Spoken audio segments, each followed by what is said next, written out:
Team India teenage sensation Vaibhav సూర్యవంశీపై South Africa cricket దిగ్గజం Dale Steyn ప్రశంసల జల్లు కురిపించాడు. వైభవ్ టీమిండియాకు దొరికిన నిధి అని కొనియాడాడు. భారత బ్యాటింగ్ దిగ్గజాలైన సచిన్ టెండూల్కర్, విరాట్ కోహ్లీ కంటే వైభవ్ సామర్థ్యం గొప్పదని అభిప్రాయపడ్డాడు. సౌత్ ఆఫ్రికా టీ20 లీగ్ 5వ సీజన్ నేపథ్యంలో మాట్లాడిన డేల్ స్టెయిన్ వైభవ్ సూర్యవంశీని ఆకాశానికెత్తాడు. తాను చూసిన అత్యంత ప్రతిభావంతులైన ఆటగాళ్లలో వైభవ్ ఒకడని తెలిపాడు. సచిన్ టెండూల్కర్, విరాట్ కోహ్లీ లాంటి గొప్ప ఆటగాళ్లను చూసి ఉంటారు, కానీ వైభవ్ సూర్యవంశీ ఈ ఇద్దరికి మించి క్రికెట్ ప్రపంచాన్ని శాసించబోతున్నాడు. కోహ్లీ, సచిన్ను కలిపితే ఎంతటి అపారమైన కీర్తి వస్తుందో అంతకంటే పెద్ద స్టార్గా ఎదుగుతాడు అని అన్నాడు. వైభవ్ సూర్యవంశీల 14-15 ఏళ్లలో ఆడే వండర్ కిడ్ సౌత్ ఆఫ్రికాలో ఉన్నారని తాను అనుకోవడం లేదని, ఒకవేళ ఉంటే మాత్రం అతని గురించి నాకు తెలియదన్నాడు. అయితే వైభవ్ లాంటి వండర్ కిడ్స్ లేకపోయినా సౌత్ ఆఫ్రికాలో ప్రతిభకు ఏమాత్రం కొదవలేదు అని అన్నాడు. మా సిస్టమ్ నుంచి అద్భుతమైన ప్రతిభావంతులు వస్తున్నారు.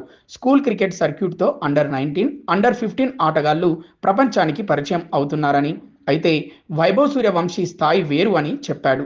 అతను ప్రస్తుతం ఉన్న చాలా మంది అంతర్జాతీయ ఆటగాళ్ల కంటే మెరుగ్గా ఆడుతున్నాడని, అతను నిజంగా వండర్ కిడ్, భారత క్రికెట్కు దొరికిన గొప్ప నిధి అని కొనియాడాడు. అయితే వైభవ్ సూర్యవంశీని టీమిండియా జాగ్రత్తగా చూసుకోవాలని సూచించాడు. ఎంత బాగా చూసుకుంటే అంత గొప్ప ఫలితం ఉంటుంది, సరిగ్గా చూసుకోకపోతే అతను ట్రాక్ తప్పే అవకాశం ఉంటుంది అని హెచ్చరించాడు. అయితే భారత్లో పిచ్లు బ్యాటింగ్కి అనుకూలంగా ఉన్నప్పుడు అతను బ్యాటింగ్ చేయడం చూశానని, అక్కడ బౌండరీలు కొద్దిగా చిన్నవిగా ఉంటాయి. బ్యాటింగ్కు అనుకూలంగా ఉండే పిచ్లను వైభవ్ చక్కగా ఉపయోగించుకుంటున్నాడని వివరించాడు.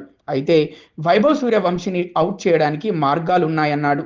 రబాడా తరహాలో షార్ట్ పిచ్ బాల్స్తో వైభవ్ను బోల్తా కొట్టించవచ్చని, అందుకే వైభవ్ను బౌలింగ్తో భయపెట్టే ప్రయత్నం చేయాలని సూచించాడు. ఎందుకంటే క్రికెట్ అనేది భయంతో కూడిన ఆట.